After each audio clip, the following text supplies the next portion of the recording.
Ah oui, on est bon. La décennie est bonne. 60. Si j'ai 50 ans. Et je vais vers mes 51, 67. Ah, on est presque là, moi 71. 71 Ouais, t'es un petit peu plus jeune, je crois. T'as combien 4, ouais, on a 4-5 ans. Alors, T'as l'avantage d'être plus jeune. alors, Hervé, merci d'abord d'avoir accepté, puisque vous êtes que deux à accepter, c'est très apprécié. Donc, commence par te présenter. Oui.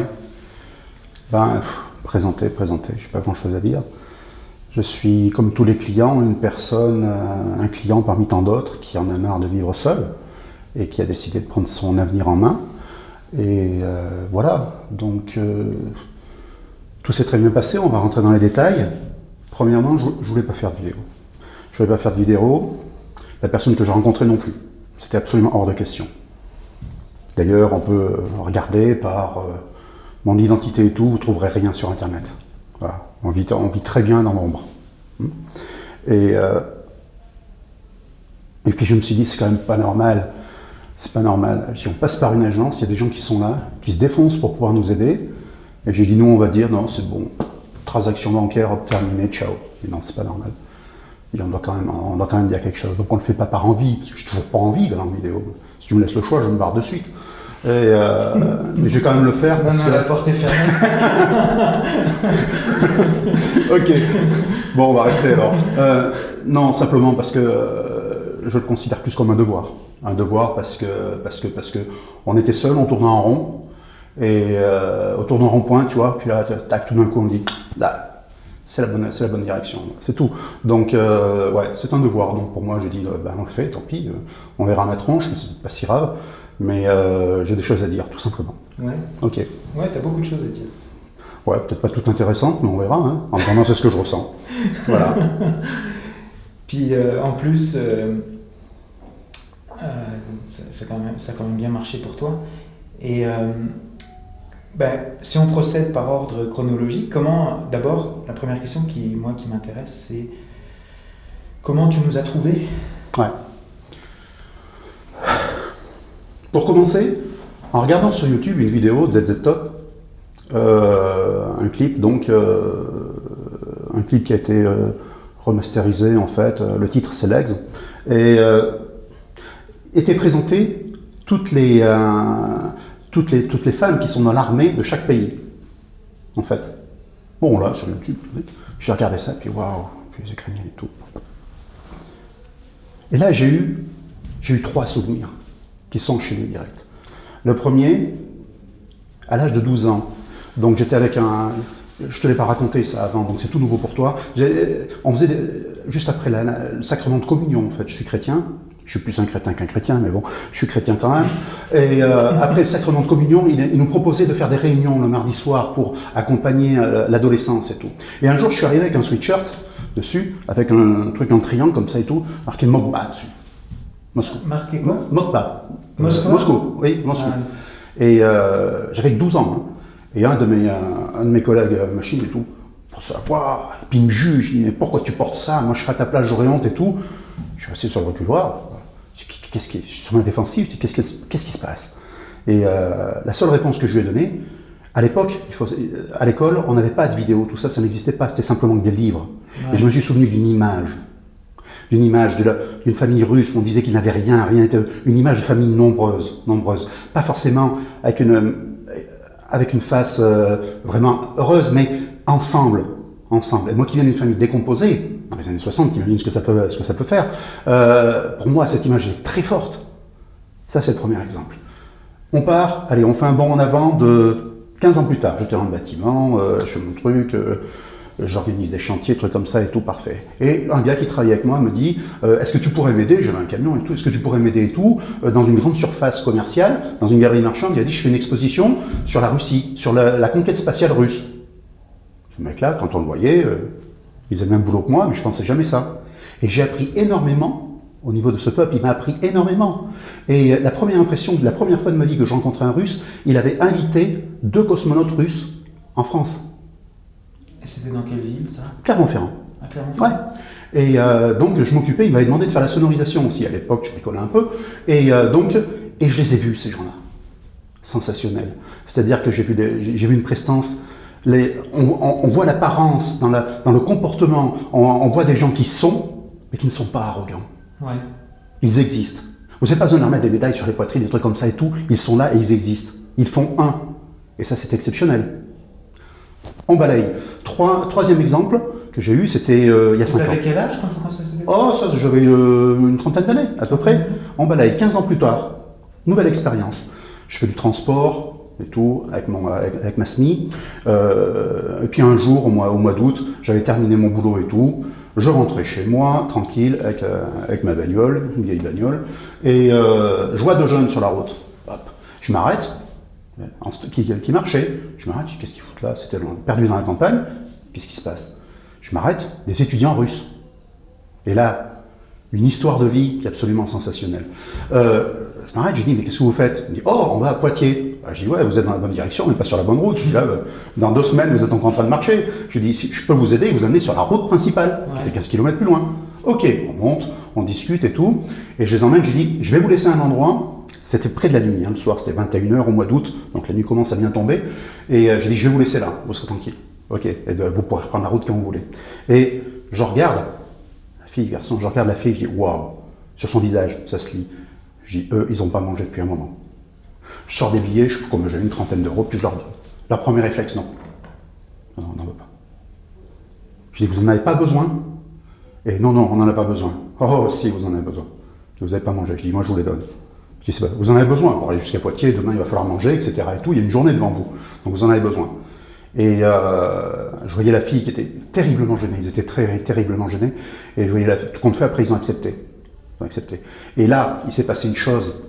Qui est sensationnelle. C'est-à-dire que l'homme a fini par accepter. Je ne sais pas s'ils étaient en couple ou pas, je ne peux pas le définir. L'homme a fini par accepter.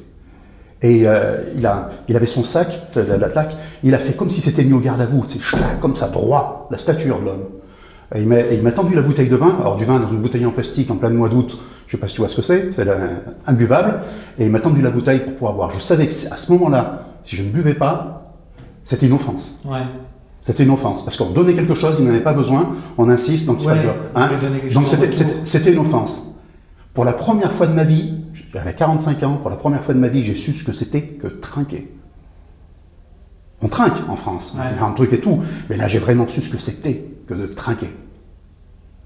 2 échelles de valeur à ça, 2 échelles de valeur. Une échelle calendaire, c'était il y a 5 ans. Une échelle émotionnelle, c'était la semaine dernière. Voilà, quand on me dit comment est-ce qu'on s'est rapproché des gens de l'Est. Non, je dis pour moi c'est présent, c'est-à-dire c'est quelque chose qui émotionnellement, si on me raconte ça s'est passé quand, ça s'est pas passé il y a 5 ans, ça s'est passé il y a 15 jours, parce que c'est quelque chose, c'est une image forte. Qui est revenue. Voilà, qui est revenue, qui est vraiment présente, c'est une image avec une forte valeur ajoutée. C'est ça, c'est pour ça que je dis, d'un côté c'est très proche, calendairement c'est plus loin. Ça s'est passé il y a longtemps, mais c'est plus proche. Donc c'est quelque chose qui est vraiment présent. Ouais. Voilà. Donc ça c'est pour l'approche au niveau du peuple slave, au niveau de... J'ai dit, franchement, il y a quelque chose à découvrir. Il y a quelque chose à découvrir. Ouais. Voilà, c'est tout. Donc est-ce que ça répond à une partie de ta question? Ouais. Tout à fait. Ouais, donc on sent que il y a quelque chose depuis ta toute jeunesse qui te rapproche de l'Europe de l'Est. Qui au moins me fait en sorte que l'on se questionne, en cherchant des réponses. Ouais. Hein. Mais pour un peuple qui n'est pas là, qui n'est pas à proximité, c'est pas, on n'a pas une personne de l'Est à proximité pour échanger et tout. Donc oui, voilà, absolument. Et c'est ce que, c'est ce que j'ai ressenti. Et est-ce que tu avais eu des tentatives là, parce que Arnaud il racontait ce matin qu'il s'était fait vraiment, il avait craint pour sa vie même. Il avait fait affaire avec une agence où il s'est retrouvé en Biélorussie. Toi, est-ce que tu avais fait des tentatives sur d'autres sites? Non, jamais. Le CQMI, c'est ta première expérience Absolument, ah oui. Alors, première expérience, non. J'ai essayé, après mon divorce, on a tous divorcé, j'ai essayé de regarder différentes agences. Ouais. Enfin, les agences en France, c'est pas compliqué. C'est comme les gamins, tu sais, avec les albums Panini, là, tu sais, pour les équipes de foot. Ils chassent les portraits, ils essaient de faire leur truc et puis ils fantasment devant les portraits. Ouais. Mais pas moyen de communiquer. Moi, ce qui m'intéresse, c'est de communiquer. Ouais. Pas moyen de communiquer. Donc, on en reste là. Je dis, qu'est-ce que je peux faire avec ça? Rien. Donc, c'est tout. On arrête tout. Il n'y a rien à faire. Il n'y a rien à attendre de ça. Moi, être persuadé d'une chose.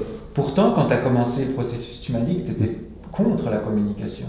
Que tu voulais pas communiquer, que tu voulais juste faire des rencontres. Non, je vais préciser.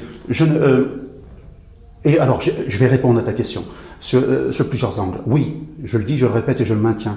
Le fait de pouvoir passer par un système qui est la communication moderne, on est d'accord à ce niveau-là, me gêne parce que je n'arrive pas à ressentir les gens.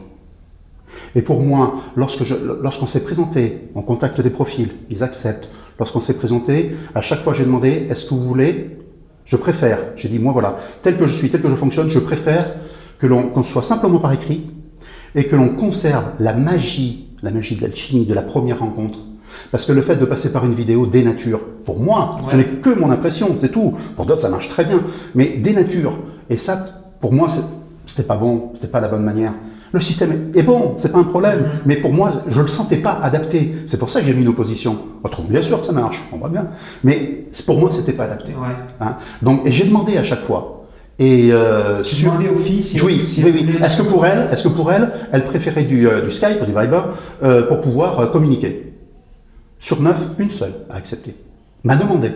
De communiquer. De communiquer, ouais. Elle m'a dit je préférerais. Voilà, elle m'a dit je préférerais. Et donc on a fait. Et avec les autres, c'était des lettres? Avec les autres, tout est écrit par Viber, oui, absolument. Ah ouais. Puis, ce qui est intéressant aussi, c'est que tu as été obligé de t'upgrader au niveau informatique, puisque tu as été obligé de t'acheter un téléphone pour Viber, Skype, etc. Oui. Oui, moi j'en étais encore à l'âge de pierre, oui, bien entendu. Ouais, mais je le reconnais. Je n'ai pas besoin, au niveau de mon métier et tout, d'avoir le... C'est-à-dire que je ne suis pas contre la technologie proprement dit. Par exemple, pour le travail que vous faites, vous en avez besoin pour recouper les informations. C'est indispensable. Pour moi, ce que je fais, mais j'en ai absolument pas besoin. D'autant plus, c'est interdit. Donc, j'en ai pas besoin. Ouais. Moi, un vieux téléphone cellulaire me suffit. Si vous voulez, on n'a pas à me contacter en urgence. Ouais. Je suis pas médecin urgentiste, donc moi, si on me dit urgemment, j'ai besoin de... Non, moi, si vous avez une urgence, faites le 112. Moi, je peux rien pour vous. Tu comprends ce truc-là? Je ne peux pas apporter, donc j'en ai pas besoin. Si je veux laisser un message, bien sûr, j'ai un vieux téléphone cellulaire, je laisse un SMS, je n'ai pas besoin d'emmerder les gens, on se rappelle ce soir. On n'a pas lieu de se perturber toute la journée et tout en ayant le téléphone greffé. C'est comme si on avait une perfusion. On a toujours le téléphone là et tout. Non, moi je n'en ai pas besoin. Je ne dis pas que c'est mauvais, c'est-à-dire que ce sont des besoins que l'on se crée. Je n'ai pas besoin de regarder la météo 6 fois par jour sur mon téléphone. Je mets le téléphone par terre, je lève le nez, puis je vois ce qui se passe. Ouais. Voilà, c'est tout. Donc c'est contre ça, c'est pas contre la technologie, c'est contre cette moyen d'avoir technologie portable et de ne pas s'en défaire. C'est ça. Ouais. Ouais, on avait un petit différent à ce niveau-là au départ. Ben oui, bien sûr, parce que moi je peux pas, les gens je les sens comme ça, je peux pas machiner. Non seulement je n'aime pas, et puis je mets pas un pied devant l'autre, quoi. C'est pas mon truc. Ça. Et en plus, est-ce que tu as dit l'endroit d'où tu viens? Donc, toi, Clermont-Ferrand, oui, du centre de la France. Ouais. Donc, pour faire la rencontre Skype, tu as été obligé d'aller chez tes parents? Oui, parce que moi, en fait, on est très développé en France. Hein. C'est-à-dire on donne des leçons à tout le monde. J'habite près de la capitale auvergnate, qui est la ville de Clermont-Ferrand, à 5 km vol d'oiseau, hein, mais je ne peux pas faire du Skype. J'ai fait venir un professionnel. Je dis c'est mon matériel qui est trop ancien, puisque je n'aime pas ça obligatoirement. Le professionnel est venu, gros point d'interrogation. Il dit non, on pouvait pas, c'est le réseau, c'est pas vous. Hein. Le matériel est ok. Hein. J'ai dit ah, putain, pour une fois que ça vient pas de moi. Et donc, et il m'a dit non, vous pouvez pas. Donc je suis allé dans les campagnes, en fait, là où habitent mes parents, une heure plus loin, pour pouvoir faire du Skype. Et tes parents, ils ont l'internet en fait? Oui, avec un meilleur débit. Et ils l'utilisent tes parents? Bien sûr.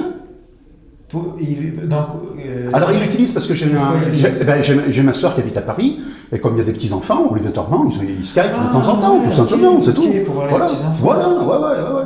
Ah, donc voilà, donc on est obligé de faire ça, hein, c'est une aberration française, mais il y en a tellement. Ah ok, je comprends maintenant. Et ok, donc toi, toi tu es le seul du groupe où tu avais déjà une préférée, disons, avant le voyage, et bon, et ça s'est confirmé sur oh oui, mais après bien des rebondissements. Après bien des rebondissements. Oui. Ah oui. Quel rebondissement? Il faut partir du principe que si l'on vient ici, si les prochains clients viennent ici en pensant tout maîtriser, Non, ils se plantent complètement. Ouais. On ne maîtrise rien du tout. On ne maîtrise rien du tout. Les machos qui veulent venir ici, ils peuvent, c'est pas un problème. Avec deux regards, simplement un comportement corporel, une dame de 1,50 m peut vous coller au mur, c'est une image. Parce que vous avez elles ont une telle capacité de séduction, mais sincère, sans arrogance. Et c'est ça qui est le plus touchant en fait. Et donc vous pouvez vous faire... moi je savais avant de venir ici, et je te l'avais marqué sur des comptes rendus, puisqu'on fait des feedbacks au fur et à mesure des rencontres, hein, qui nous aident à construire notre voyage. Et je lui ai dit, moi de toute façon je sais, il faut que je fasse un processus, parce que je vais très vite être submergé. Je le savais. Si vous... Ce que tu veux dire par il faut que je fasse un processus. C'est-à-dire que pour moi, l'ensemble des rencontres devaient être faites rapidement. Ok. Je ne pouvais pas étaler sur la semaine, c'était pas possible. Okay. Je ne pouvais pas. C'est-à-dire il me fallait, comme une prise d'information. Sur 2 jours, j'avais l'ensemble de mes rencontres, j'avais l'ensemble de mes prises d'information, et après, je pouvais travailler. Okay. Et j'ai donné la priorité de la manière suivante, c'est-à-dire que, donc avec Tamara, on a discuté plus de 60 heures. 60 heures. Oh, plus. Et elle me dit bien plus. Plus de 60 heures. À discuter. Voilà. C'est-à-dire que, avant le voyage, bien entendu. C'est-à-dire que... Quand tu dis discuter, c'est vocal ou c'est par écrit? Par écrit. Okay. Toujours par écrit. Je préfère par écrit que par vocal. Pourquoi? L'avantage de l'écrit par rapport au vocal, c'est que avec l'écrit, vous pouvez prendre la distance pour répondre. Vous avez du temps pour organiser votre réponse. Quand vous êtes en direct, d'abord, il faut bien maîtriser la langue. En fait, et des moments où vous pouvez aller vous laissez embarquer dans une idée et tout qui ne sera pas à votre avantage et qui peut détruire la liaison. Il est important de temporiser, on prend le temps. La réponse, elle peut arriver 5 minutes après, ça n'a aucune espèce d'importance. On sait que la cadence va être à ce niveau-là. Donc si on n'est pas capable, je me sentais pas capable d'une part par rapport à la barrière de la langue, de pouvoir faire une discussion telle qu'on a actuellement. Donc on a une question, 2-3 minutes, une réponse. Réflexion, 3 minutes, une question, tac, tac. On n'est pas en flux tendu. Et c'est ce qui nous permet d'éviter de faire des erreurs. J'ai évité de faire beaucoup d'erreurs en prenant le temps pour traduire. Mais t'écrivais en anglais ou tu utilisais Google Traduction? Alors j'ai expliqué ça à chacune des personnes que j'ai rencontrées. Alors oui, je travaillais avec le translator uniquement pour du vocabulaire.